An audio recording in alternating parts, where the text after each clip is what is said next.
Oke, ya, oke, ya.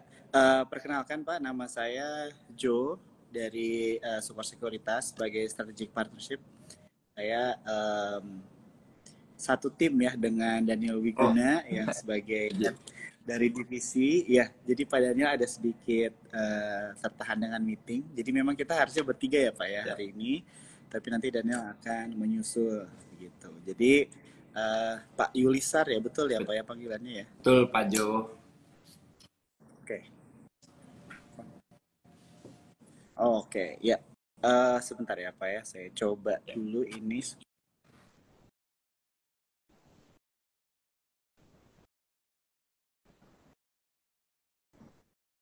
Oke, ya. Ya, jadi pertama-tama Pak saya mau saya thank you dulu ya buat waktunya Pak Yulisar sudah diluangkan nih buat Sukor Sekuritas Ya. ya. Jadi kita senang sekali bisa ngobrol-ngobrol langsung dengan em, Hill gitu ya atau Hermina di sini Pak Yulisar sebagai direktur keuangan. Pasti teman-teman yang nonton malam hari ini ya para investor dan juga trader kita kalau nasabah Sukor Pak kita sebut namanya cuan troopers Pak ya. Jadi malam hari ini di sini ada para cuat troopers yang nonton malam hari ini tentunya ingin mempelajari lah ya, ingin mempelajari atau mengenal lebih dalam mengenai perusahaan Hill ini Pak, begitu.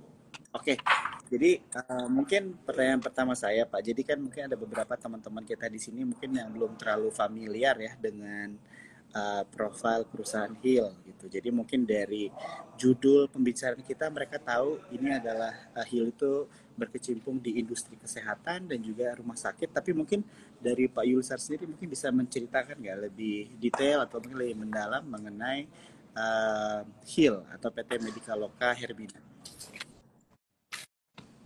Ya, baik. Selamat malam, Pak Jo dan teman-teman semua. Tadi disebutnya apa, Pak? Cuan apa namanya? Cuan Troopers, Pak. Cuan Troopers. Oke. Iya, Oke, selamat malam. Jadi, malam. izin. Jadi yang pertama, saya Yuli Sarkiat, baru menjabat sebagai CFO dan strategik per 29 Februari 2024. Jadi masih tahap belajar nih Pak Jo dan Iya. teman-teman. Namun saya sudah lama Mm. berkecimpung sejak awal. Nah, kalau boleh saya cerita historis dan transformasinya adalah yang pertama sejak didirikan sebagai klinik bersalin oleh Ibu Hermina Sulaiman. Nah, kebetulan ini adalah ibu kandung saya sendiri tahun 67 sebagai klinik Jatinegara. Kemudian tahun 1970 Ibu Hermina bergabung dengan Dr. Budiono Wibowo, dokter kandungan. Nah, transformasi menjadi rumah bersalin Hermina. Berikutnya, nah ini yang sebagai historis sejarah Hermina 25 April tahun 1985. Diresmikan pertama kali rumah sakit bersalin. Nah, jadi klinik, rumah bersalin, rumah sakit bersalin. Kemudian bertransformasi lagi tahun 1990 menjadi rumah sakit ibu dan anak. Nah, jadi pelanggannya bertambah. Kemudian tahun 1996 pertama kali Hermina mempunyai cabang kedua, yaitu di Hermina Podomoro. Tahun 2025, nah ini pertama kali rumah sakit Hermina yang ketujuh menjadi rumah sakit umum. Satu-satunya. Kemudian 2014 sampai 2017 era BPJS. Semua rumah sakit ibu dan anak satu persatu diajukan penambahan fasilitas menjadi rumah sakit umum. Nah, kenapa?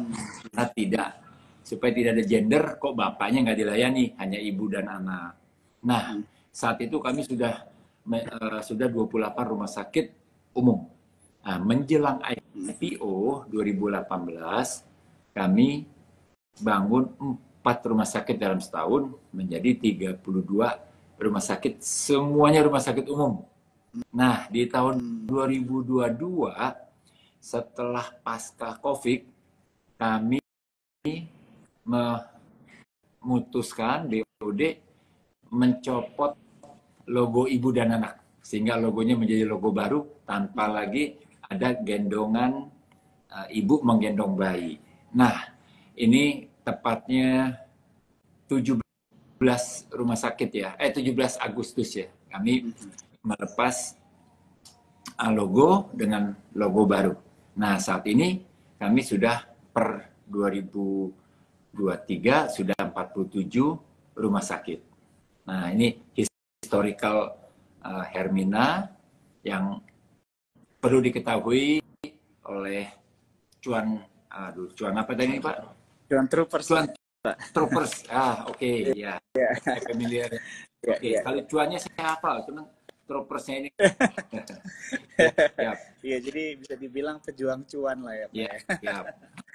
Ya. Oke, jadi bisa dibilang Heal ini rumah sakit yang terus bertransformasi lah ya Pak ya dari dulu ya. Ya. Betul ya. Betul. Jadi berkembang dan berganti logo tadi di Hari Kemerdekaan Indonesia Pak ya. 17 Agustus 2023. Sorry, 2023. Oke, iya. Dan IPO tahun 2018 ya Pak ya? Betul ya. Tepatnya 16 Mei 2018. Oke, ya. Jadi ini mungkin buat teman-teman nih yang nonton malam hari ini ya cukup rame begitu ya, apalagi di sesi Sipax gitu ya, bisa ngobrol-ngobrol dengan emiten.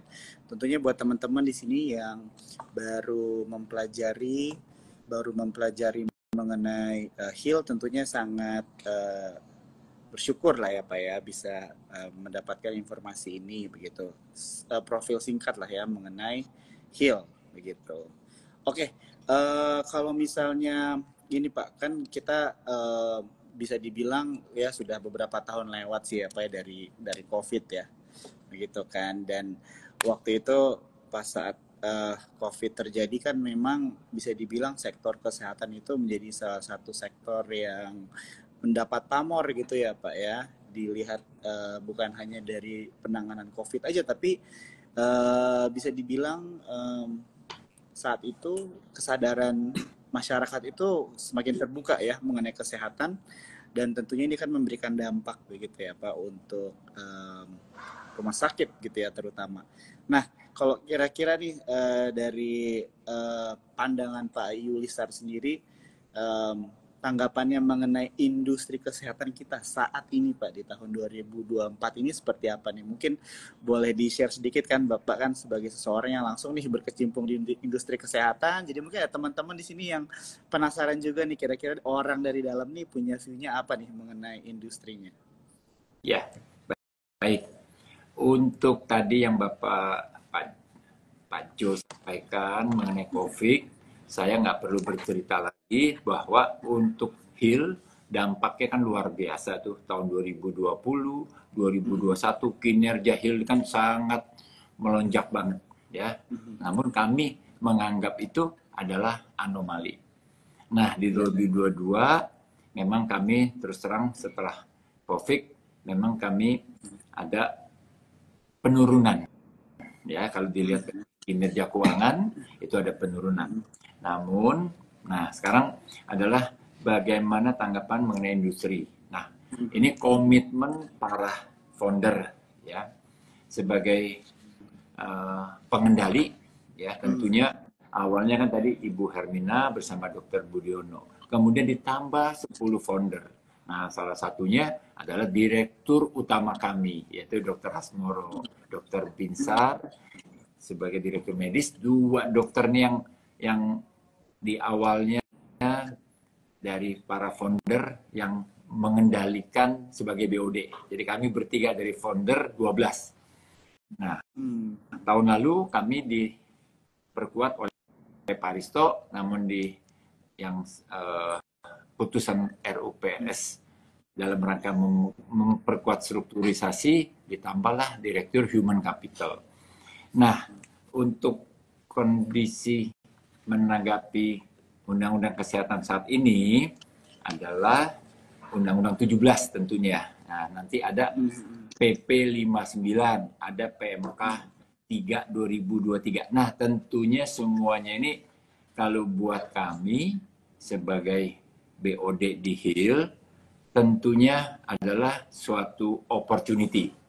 Ya, mana para founder ini komit sekali untuk menyelenggarakan jaringan rumah sakit dalam rangka berpartner dengan pemerintah, mendukung pemerataan kesehatan.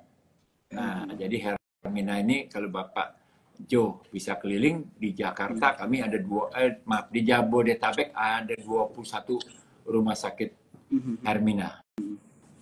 Nah, kemudian kami juga banyak mendirikan di kabupaten tersier, ya, Aceh kami ada, kemudian di Sulawesi kami ada 3, kemudian di Kalimantan 2, dan juga kami mendukung proyek IKN, ya, nah, walaupun tanpa visibility study. Jadi kami komit sebagai partner dari pemerintah dalam mendukung pemerataan kesehatan. Nah, hal yang kami bisa ambil opportunity yang lebih tajam adalah mengenai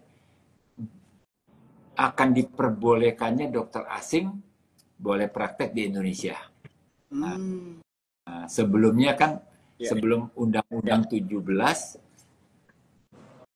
PP Presiden sudah dikeluarkan untuk kawasan kesehatan di Sanur, Bali.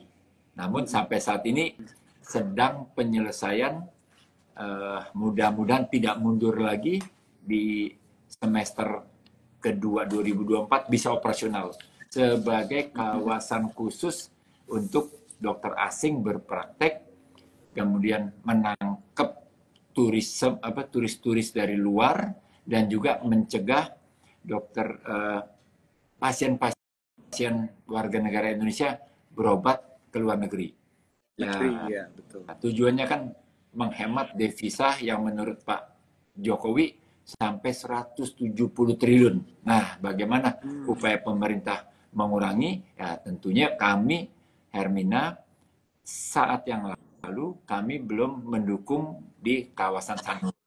Namun untuk IKN dan juga di PIK 2, kami mendirikan ini 2 rumah sakit internasional. Ya. Kemudian ada lagi peluang sebagai pendidikan university base. Nah, Hermina sudah tanda tangan dengan UI, dengan Unpad, 2 minggu lalu dengan Makassar, untuk Rumah Sakit Hermina Makassar pun sebagai rumah sakit pendidikan spesialis university base, dan juga lulusan-lulusan spesialisnya nanti bisa bekerja sama langsung bekerja di Hermina. Nah, ini peluang untuk Undang-Undang 17. Sasarannya apa? Ke depan Hermina juga akan menjalankan, ya tentunya setelah visibility study, sebagai hospital base. Hospital base itu pendidikan dokter spesialis tidak di university tapi langsung di rumah sakit. Nah, mudah-mudahan 2-3 tahun lagi setelah kita belajar dari university base afiliasi, kita bisa melangkah ke hospital base. Nah, kemudian peluang untuk dokter diundang oleh korporasi. Nah, dalam hal ini Hermina sudah mempersiapkan juga, begitu rancangan Undang-Undang 17 mau dikeluarkan, kami sudah bekerja sama dengan Hiroshima University Hospital. Proyek pertama yang kami pelajari adalah mengirimkan tim dokter urologi bersama tenaga kesehatan, tenaga laboratorium untuk apa? Untuk transplantasi ginjal. Nah, kita tahu bahwa saat ini baru UI dan 1 rumah sakit di Jawa Barat yang baru rutin melaksanakan transplantasi ginjal dengan sukses. Nah, kita sudah mengirim, kemudian tim dokternya sudah kembali, tim dokter dari Hiroshima juga sudah siap datang ke Indonesia, namun Permenkes untuk izin datangnya sampai sekarang belum keluar.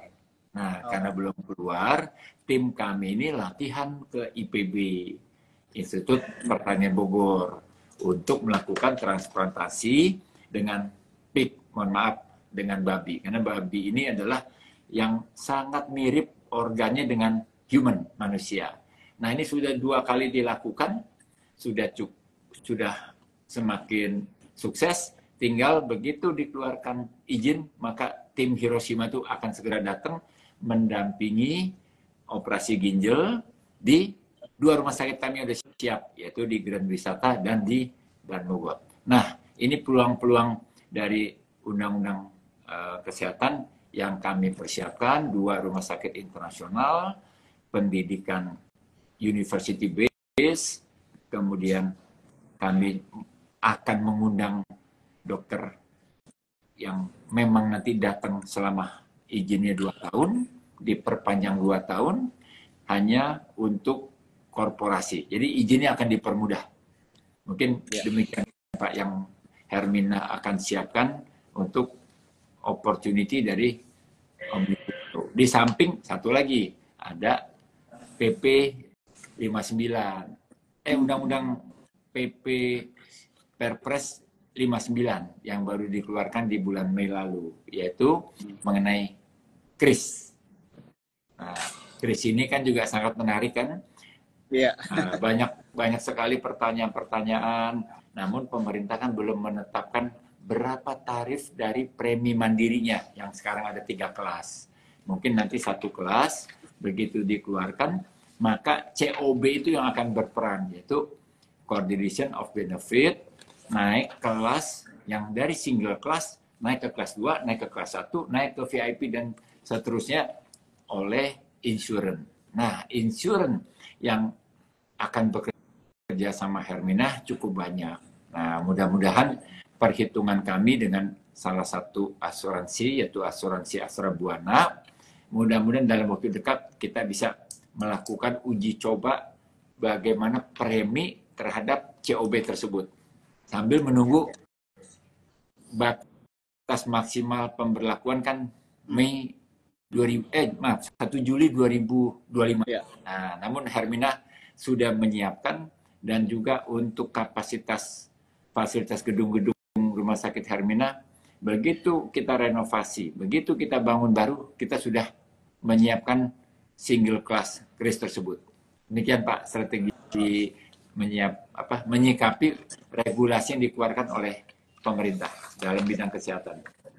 Oke, siap. Terima kasih Bapak Yulisar ya untuk penjelasannya. Ini akan sangat di-appreciate sekali ya oleh Cuan Troopers ya, dan juga mungkin teman-teman di sini ya, para investor dan juga trader yang ingin mengenal lebih dalam ya mengenai HEAL. Kalau misalnya tadi yang seperti sudah dijelaskan oleh Pak Yulisar itu, jadi memang dari undang-undang ya khusus untuk di sektor kesehatan ini memang prospeknya sangat menarik begitu ya, dan tentunya menguntungkan tidak hanya bagi perusahaan tapi juga masyarakat Indonesia kan ya. Itu yang terpenting ya Pak ya, kan kita salah satunya adalah tujuan adalah menjadi ini ya Pak ya, membantu masyarakat.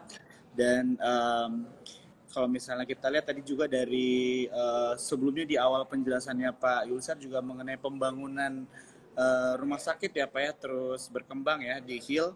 Kalau misalnya tadi saya sempat nggak sempat menghitung total rumah sakit. Kalau Hermina itu ada berapa ya Pak sekarang?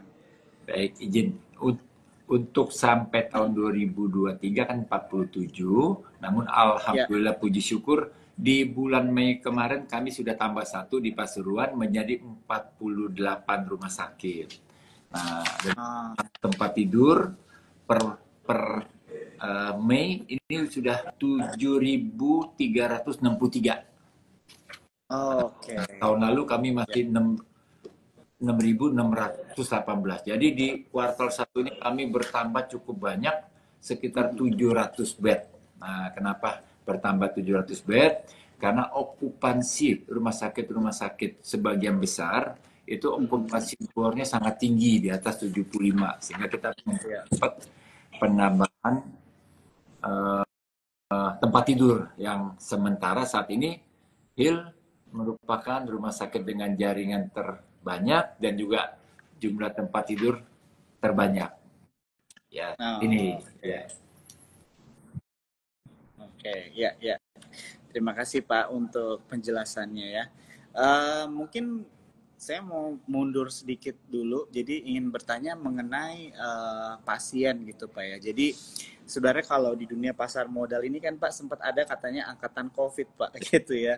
Jadi orang baru mulai belajar investasi dan trading itu semenjak COVID begitu ya, di saat mungkin di saat bursa waktu itu sedang terkoreksi cukup dalam begitu kan, habis itu mulai merangkak naik begitu kan, karena keadaan sudah makin membaik dan semuanya disitulah ya mendapatkan profit, cuan dan sebagainya. Itu angkatan COVID. Dan biasanya memang masih banyak yang stuck membahas mengenai COVID ini gitu ya, apalagi di sektor kesehatan begitu kan. Kalau misalnya kita lihat kan mungkin tadi Pak Yulisa sudah menjelaskan ya, memang anomali ya Pak ya saat itu ya, bisa dibilang gitu ya, tidak hanya untuk Hill tapi juga untuk perusahaan-perusahaan rumah sakit lainnya gitu ya, apalagi yang sudah terdaftar di bursa, dan itu memang sama begitu ya, ada sedikit penurunan juga memang sejak tahun 2022 begitu kan. Mungkin pertanyaan saya Pak, kira-kira kalau dari 2024 dibanding dengan 2023 dari sisi traffic patient yang masuk itu masih sama, menurun atau bertambah Pak gitu? Kalau misalnya kita lihat di berita sekarang kan kayaknya penyakit yang memang ada aja sih ya Pak ya dari dulu. Cuma kayaknya sekarang orang lebih apa ya, bisa dibilang lebih sensitif gitu ya Pak ya, semenjak COVID kayaknya kalau sakit sedikit tuh bisa langsung ke rumah sakit atau mungkin ke puskesmas atau klinik. Nah, kalau dari Pak Yulisar sendiri, kira-kira untuk Hill traffic pasien di tahun 2024 dibandingkan 2023 itu seperti apa Pak kurang lebih? Baik, seperti yang Pak Jo tadi sampaikan, memang setelah pasca COVID 2023 Hill turun cukup banyak, namun mulai stabil di 2023. Nah, di tahun 2024 kalau kita bandingkan data year to year kuartal 1, ini kenaikan kita nih alhamdulillah puji syukur naiknya untuk pasien rawat inap cukup tinggi nih Pak Jo. 34,5% untuk inpatient, untuk pasien rawat inap. Untuk rawat jalan, kita naiknya year on year Q1 adalah 18,1%. Nah, jadi memang inap naiknya lebih banyak. Nah, apakah yang perlu perawatan lebih banyak? Nah, atau memang kami dalam meningkatkan severity level penyakit umum, kemudian juga kami sudah menyatakan diri lepas dari ibu dan anak, supaya orang jangan menganggap lagi, oh kalau Hermina tuh ibu dan anak, bapak-bapak enggak. Jadi kelihatannya Q1 ini dampak dari 17 Agustus itu, nah mudah-mudahan terasa nih bapak-bapak lebih berani masuk karena inpatient-nya jadi 34,5 nih. Nah itu kelihatannya jadi kita fokus sudah sekarang ke rumah sakit umum. Nah, begitu Pak Jo. Ya, oke. Betul juga ya Pak ya, siapa tahu ada bapak-bapak takut kali ya, atau takutnya sampai di rumah sakit Hermina khusus untuk ibu dan anak. Tapi buat teman-teman tidak seperti itu ya. Jadi ini menarik ya untuk kita lihat kinerja dari perusahaan Hill ya, dari Q1 tahun lalu dibandingkan year on year ya, dengan tahun ini ada peningkatan begitu ya, dari rawat inap bahkan untuk rawat jalan juga begitu. Dan Pak Yulisar, saya mau bertanya ini mungkin terakhir untuk membahas mengenai pasien. Jadi kan memang ada pasien BPJS dan non BPJS ya Pak ya, begitu. Kalau misalnya dari volume pasien untuk di Hill itu, penyumbang terbesar itu pasien BPJS atau non BPJS Pak? Ya, baik. Untuk penyumbang, kalau dari jumlah pasien kita persentasekan, dari sisi pasien lebih besar pasien BPJS, ya, lebih besar mayoritas. Non BPJS lebih sedikit. Namun dari sisi rupiah masih lebih besar sedikit dari non BPJS. Ya, jadi karena kenapa? Karena kan pasien BPJS kita ketahui kan dibayarnya per coding. Nah, per coding ini antara pasien BPJS untuk coding yang sama dengan pasien eksekutif itu bisa tergantung kelasnya. Nah, kalau saya ambil contoh sama-sama kelas 1 aja, ini bisa sekitar 3 sampai 4 kalinya. Oke. Ya, dari yang kami klaim ke BPJS. Nah, jadi dari sisi pasien, mayoritas adalah pasien BPJS. Untuk yang non BPJS lebih kecil, dari sisi revenue dan juga profit margin jauh lebih besar. Kalau mau saya kasih contoh angka, profit margin pasien BPJS sekitar 15 sampai 20, kalau untuk yang non BPJS 35 sampai 40. Nah, kemudian berikutnya untuk EBITDA. Nah, EBITDA juga ini otomatis kita di Q1 ini kan seperti diketahui yang sudah kita publish kan juga cukup tinggi ya. Yang ya kita bersyukur juga keberhasilan dari selain kenaikan dari jumlah pasien, kita juga perbaikan procurement, yaitu pengadaan. Semua pengadaan karena di tahun 2024-nya kita meningkatkan penambahan rumah sakit sampai 5, kemudian capex kita juga belanjanya juga naik 1,5 kali lipat. Nah, jadi kita renegosiasi dengan semua rekanan vendor untuk per listing item dinegokan kembali oleh tim procurement. Nah, ini yang membuat EBITDA kita di Q1 itu yang kita bersyukur hasilnya cukup tinggi dibanding rata-rata tahun 2023. Demikian Pak Joko. Oke, terima kasih Pak Yulisar. Jadi teman-teman, sebelum kita lanjut ke pertanyaan berikutnya gitu ya. Jadi buat kalian di sini mungkin ada yang baru join juga, jangan khawatir ya. Siapa tahu kalian udah ada yang pegang saham HIL atau mungkin juga tertarik ya melihat saham HIL atau industri kesehatan secara general. Jangan khawatir kalau kalian ketinggalan karena Instagram Live ini akan kita save ya. Jadi kalian bisa nonton dari awal ya diskusi kita, mendengar insight juga dari Bapak Yulisar Kiat ya sebagai Direktur Keuangan dari PT Medika Loka Hermina atau saham HIL ya teman-teman ya. Oke, Pak saya mau nanya lagi tadi kan Pak Yulisar ada mention mengenai rumah sakit internasional gitu ya Pak ya. Jadi kalau yang saya baca juga di berita begitu kan, jadi salah satu alasan rumah sakit internasional ini adalah actually untuk membawa ini ya volume pasien yang non BPJS Pak. Apakah itu betul ya? Betul ya? Betul Pak. Dan rumah sakit internasional ini sudah selesai Pak ya? Atau masih dalam proses pembangunan Pak? Baik. Saya coba jelaskan bahwa betul satu kami membangun 2 rumah sakit bertaraf internasional, salah satunya adalah untuk meningkatkan mutu pelayanan. Bagaimana sih standar GCI? Nah, kami mempelajari gap analisisnya, nah, kami mulai meningkatkan SDM, dan tentunya standar sarana prasarana dari standar GCI ini berbeda dengan Starkes akreditasi yang berlaku secara nasional. Ini yang pertama. Nah, dengan kami nanti akan membuka. Nah, kenapa saya katakan akan membuka? Karena yang pertama kami harapkan yang ke-50 Hermina di IKN, yaitu Rumah Sakit Internasional. Yang 17 Agustus kami upayakan bisa operasional dengan 50 tempat tidur, tapi standarnya semuanya GCI. Kemudian yang kedua, kami sedang memfinishing arsitek arsitektur, MEP, dan pengisian.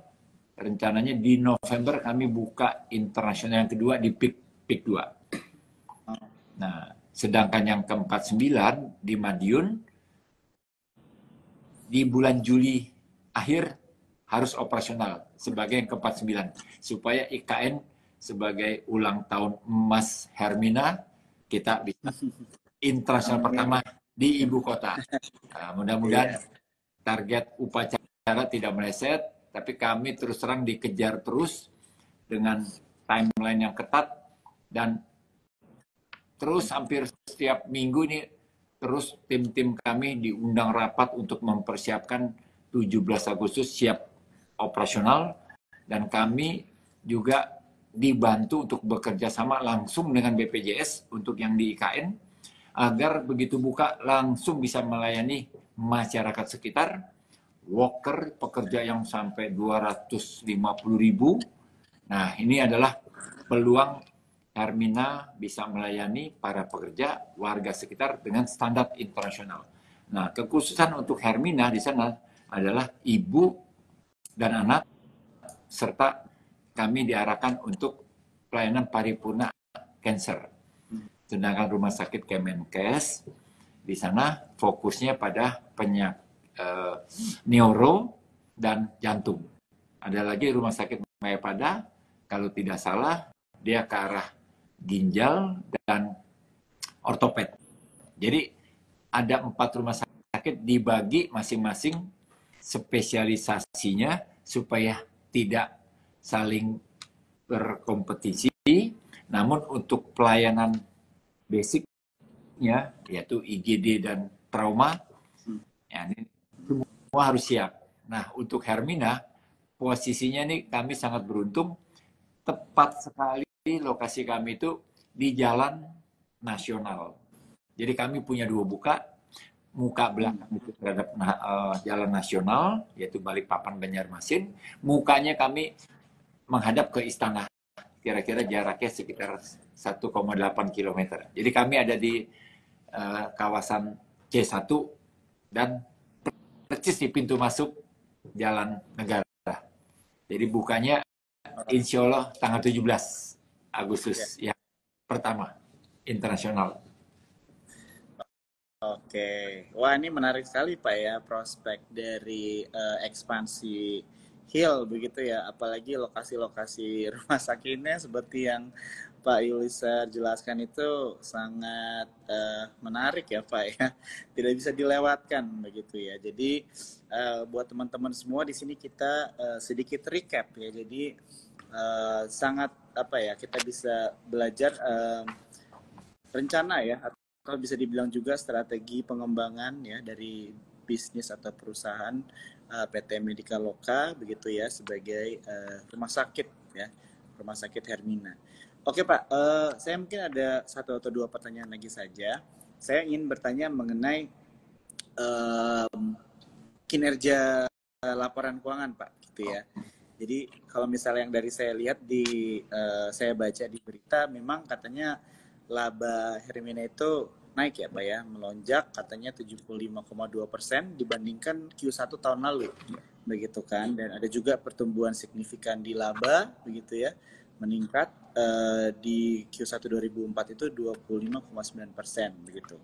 Nah, dibandingkan dengan periode yang sama di tahun 2023 begitu kan, dan tentunya pasti teman-teman yang nonton malam hari ini begitu ya, para investor dan trader juga ingin tahu nih Pak, kira-kira apa strategi Hill begitu ya sehingga bisa adanya lonjakan atau bisa dibilang juga mempertahankan kinerja yang bagus begitu kan dari tahun 2023 dan 2024 begitu, karena memang mungkin harapannya Hill juga bisa begini ya Pak ya untuk tahun 2025 dengan semua prospek dan juga ekspansi rumah sakitnya kan bisa terus memberikan laba lah ya buat perusahaan. Nah mungkin balik lagi ke pertanyaan, kira-kira faktor-faktor apa aja nih Pak yang mendorong kinerja baik ini, yang mendorong laba dan juga pendapatan dari perusahaan?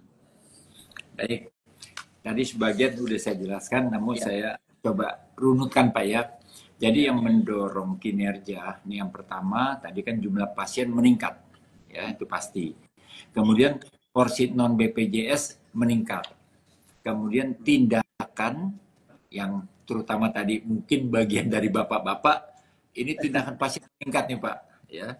Nah berikutnya kami tadi fokus kepada perbaikan procurement. Ya, pengadaan kami ini semua direnegosiasi, kita bisa menekan dengan metode unit cost. Nah, jadi kami sudah lebih fokus menerapkan unit cost yang nanti juga untuk tahun 2025 tarif-tarif kami itu udah berbasis unit cost sehingga kita akan mengetahui profit margin per tarif. Kemudian penguatan Direktur Human Capital, ya kami sudah bergabung, yang diangkat Dr. Gigi Susi Setiawati. Ini juga sebelumnya 2 kali menjabat ketua ARSI. Ini memperkuat struktur agar human capital kami itu kompetensinya semakin ditingkatkan, profesionalismenya, sehingga sasaran akhirnya produktivitasnya akan meningkat. Nah, dengan produktivitas meningkat, otomatis jumlah layanan meningkat, jumlah SDM kita pertahankan. Nah, itu sasaran yang Direktur Human Capital.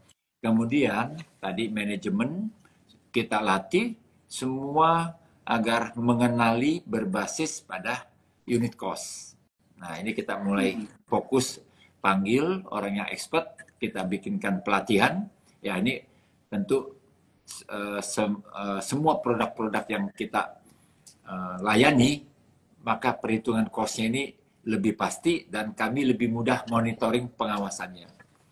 Nah, yang terakhir, memang mungkin nanti ada yang bertanya, bagaimana dengan demam berdarah? Nah, demam berdarah memang ada peningkatan, namun tidak signifikan seperti beberapa tahun lalu.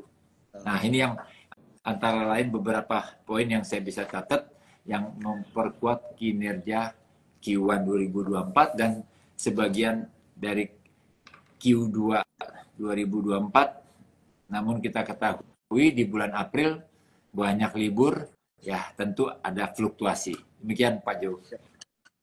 Oke, terima kasih Pak Yulisar untuk penjelasannya ya. Jadi teman-teman yang nonton tadi Pak Yulisar sudah menjelaskan ya beberapa faktor-faktor nih yang mendorong kinerja dari perusahaan ya, sehingga tadi yang seperti saya sudah mention ya teman-teman ya, dari laba dan pendapatannya jika dibandingkan dengan tahun lalu ya secara year on year dari kuartal 1 sampai kuartal 1 di tahun ini juga ada peningkatan ya teman-teman ya. Jadi tentunya juga ini menjadi rekomendasi ya buat teman-teman untuk do your own research juga gitu ya, untuk mulai memperhatikan ya sektor kesehatan, apalagi Heal sekarang ya dengan semua prospek yang menarik ya. Bisa kalian teman-teman mulai nih kerjain PRKN masing-masing untuk memperhatikan perusahaan ini begitu ya teman-teman ya. Oke Pak, mungkin kalau dari saya satu pertanyaan lagi. Izin Pak, mungkin satu atau dua pertanyaan lagi. Pak, ya. Tadi ya. Mungkin ada yang sedikit perlu saya luruskan. Boleh Pak. Takutnya ada yang mencatat ya. Jadi untuk BPJS EBITDA margin itu adalah sekitar 15 sampai 20. Nah, untuk pasien non BPJS itu marginnya sekitar 35 sampai 40%. Sehingga blended hasil Q1 kami 30,1%. Nah, kalau ada yang mau bertanya nanti bagaimana peluang COB? Nah, COB ini kalau kami perhitungkan dengan metode unit cost, walaupun ini estimasi ya, sambil menunggu, mungkin bisa sekitar antara 25-30% itu profit margin COB. Karena dia berjenjang ya, dari satu kelas ke kelas 2, ke kelas 1, VIP. Nah, untuk net profit, kami kinerjanya sekitar 10%. Nah, itu mungkin data kalau yang teman-teman yang suka ngulik-ngulik angka. Terima kasih. Ya, yang terakhir, silakan Pak. Tadi Bapak mau menanyakan ada 2 kelas. Iya.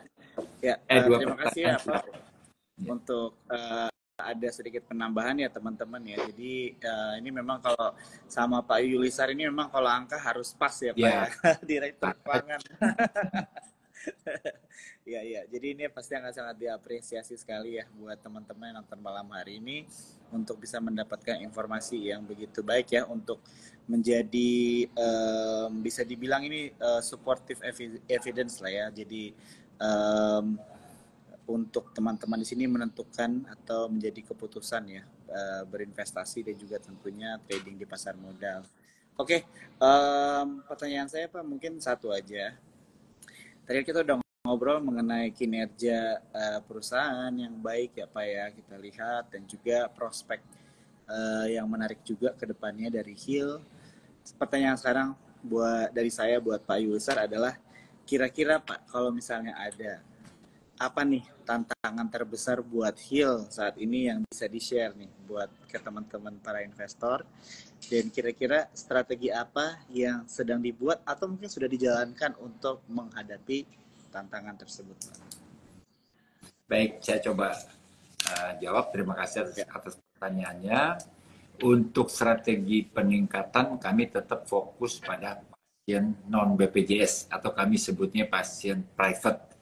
Nah, yang satu adalah COB PMK 3 2023. Jadi beda dengan PP 59 yang tadi mengenai kris. Nah, kalau COB PMK 3 2023, saya coba dari bahasa kami nih Pak. Inti COB kan adalah Coordination of Benefit. Nah, adalah tagihan rumah sakit ke BPJS bisa dikombinasikan dengan asuransi swasta untuk manfaat pelayanan yang lebih baik. Sebelumnya kan BPJS hanya mengenal top up. Kelas 3, kelas 2, kelas 1, semua berdasarkan clinical pathway, obat-obatan, semua sama, penunjang, yang beda hanya kamarnya. Nah, dengan COB, dia bisa pindah naik ke kelas perawatan private. Nah, ini PMK 3. Ya, masih 321. Nah, ini satu strateginya. Nah, strategi yang lain adalah menuju tadi kan rumah sakit berstandar internasional. Tahun ini kami akan mulai dengan 2. Kami akan lihat responnya tahun depan. Kami kan tetap konsisten dengan minimal 2 rumah sakit tahun depan. Nah, apakah ada yang internasional? Kami pelajari dari yang hasil yang 2 tahun ini. Kemudian kita sudah meningkatkan peran corporate function dikelola lebih komprehensif. Ya, karena kami semakin banyak yang mesti dikelola, kami tingkatkan corporate function dengan digitalisasi yang terus kita tingkatkan. Kemudian tadi memperkuat persepsi rumah sakit Hermina tidak lagi ibu dan anak. Ya, itu tadi strateginya dengan melepas logo ibu menggendong anak. Kemudian kami terus melaksanakan sosialisasi COB yang PMK 3. Jadi PMK 3 kita aja tahun 2023 itu sudah ada asuransi yang melaksanakan dengan model indemnity. Ya, tahun lalu udah berjalan. Sekarang pun kita kejar terus itu peningkatan melalui COB indemnity.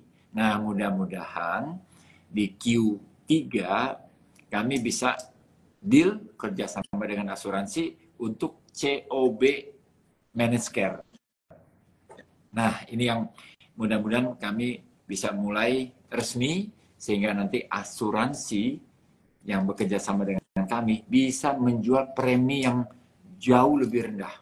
Nah, sebagai contoh, ini saya kemarin ketemu dengan vendor sebagai distributor alat kesehatan. Saya tanyakan, Bapak sekarang masuk asuransi apa tidak? Oh, saya ikut asuransi, Pak. Berapa bayarnya? 15 juta, Pak, bayarnya per tahun. Jadi saya dengan istri 30 juta. Nah, saya bilang, kalau nanti ada premi COB dengan kira-kira per orang 1,5 juta, tapi berbasis coding, mau ikut apa enggak? Ya, kalau 1,5, berdua 3 juta, dengan 30, saya sudah bisa saving 27 juta. Nah, ini kelihatan yang peluang-peluang ini kalau sampai bisa di launching oleh asuransi dengan biaya yang artinya peserta mandiri tetap ikut BPJS. Saya ambil contoh kelas 1 150, nantinya kalau single kelas kemungkinan dia akan ke 100 ya, kurang lebih ya. Nah, dengan membayar lagi 1 sampai 1,5 1 tahun, berarti kan 1 bulannya kan sekitar 100 sampai 120 ribu tambahan itu, Pak. Nah, itu udah bisa menikmati coordination of benefit. Tidak lagi obatnya pakai obat generik, pemeriksaannya tidak dibatasi, dokternya lebih happy karena dapat bayarannya lebih tinggi, gitu kan. Nah, ini yang kami sosialisasikan terus, ini yang menjadi strategi Hermina berpartner dengan pemerintah, mendukung COB, membuat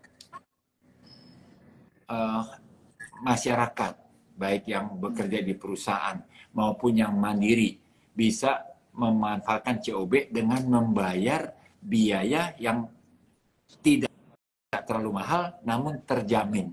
Nah, ini yang kita harapkan bisa mendorong